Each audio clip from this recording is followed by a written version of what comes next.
Hello guys, back again to the video, oke. Nah, di video kali ini aku bakal membahas materi yang baru lagi nih buat teman-teman yang belum tahu tentang materi apa yang bakal aku bahas. Nah, di sini aku bakal ngasih tahu ke kalian materi yang aku bahas sekarang adalah isu register. Nah, isu register itu merupakan bagian dari analisis proses bisnis kuantitatif. Nah, sebelum kita masuk ke sana, aku bakal ngenalin namaku dulu ya. Namaku Gede Wahyu Wastiguna, aku dari Prodi Sistem Informasi kelas A. Nah, kita langsung saja masuk ke materi yang bakal kita bahas pada hari ini. Nah, materi yang kita bahas kali ini seperti yang udah dari bilang di awal itu mengenai isu register. Nah, isu register di sini setelah saya baca referensi yang ada di Google, nah saya langsung membuat resume. Nah, di sana saya mendapat pengertian seperti ini.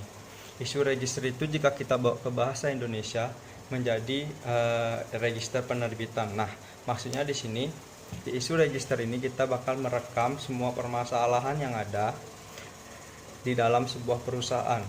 Nah, maksudnya di sini itu masalah seperti apa sih? Nah, masalahnya yang bakal dibahas di sini adalah semua hal yang mencakup di sebuah perusahaan tersebut. Aku ngambil contoh sebuah proyek besar ya.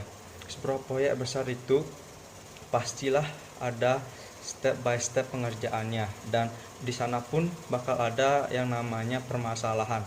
Nah, isu register di sini itu fungsinya itu untuk mencatat semua permasalahan yang dialami oleh perusahaan dan dibuat ke dalam basis data.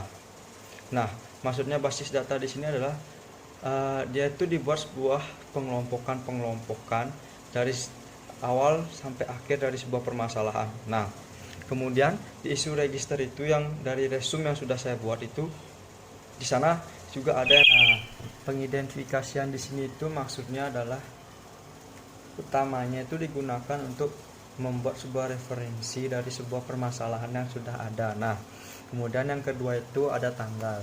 Tanggal di sini maksudnya itu kapan pertama kali muncul sebuah permasalahan. Kemudian yang ketiga itu dimunculkan oleh. Nah, dimunculkan oleh ini itu maksudnya permasalahan itu dibuat oleh satu orang atau kelompok. Dan yang keempat ada deeskalasi K. Nah, maksudnya itu detail dari orang atau kelompok yang membuat sebuah permasalahan dimunculkan oleh siapa. Kemudian di sini ada uraian. Uraian di sini membahas mengenai permasalahan yang sudah ada. Kemudian dari uraian itu pasti ada solusi. Solusi itu seperti teman-teman tahu merupakan sebuah cara dari masalah itu selesai. Kemudian setelah solusi ada pasti ada yang namanya keputusan. Keputusan itu dibuat gunanya agar permasalahan yang awalnya tidak memiliki sebuah titik terang menjadi ada titik terang. Di sini maksudnya masalah sudah clear atau beres. Nah, kemudian setelah itu bakal ada status. Status itu maksudnya mengenai isu saat ini seperti apa. Nah, isu saat ini seperti apa itu seperti yang tadi sudah saya bilang. Di awal masalahnya belum selesai, tetapi setelah didiskusikan, dicarikan titik temu. Nah, disitulah maksudnya isu. Isunya sudah selesai atau belum. Kemudian di sini ada juga namanya waktu ditutup. Waktu ditutup itu maksudnya permasalahan sudah dianggap clear atau selesai. Nah, kemudian di sini juga saya ingin menambahkan sedikit.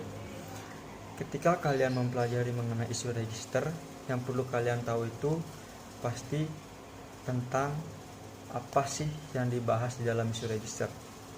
Isu register itu intinya itu membahas tentang pencatatan permasalahan yang ada di sebuah perusahaan. Nah, mungkin sekian dari vlog kali ini. Nanti kita bakal ketemu lagi di next vlog selanjutnya. Terima kasih, jangan lupa like, comment, subscribe YouTube channel ini. Semakin kalian banyak subscribe, semakin berkembang channel ini. Terima kasih.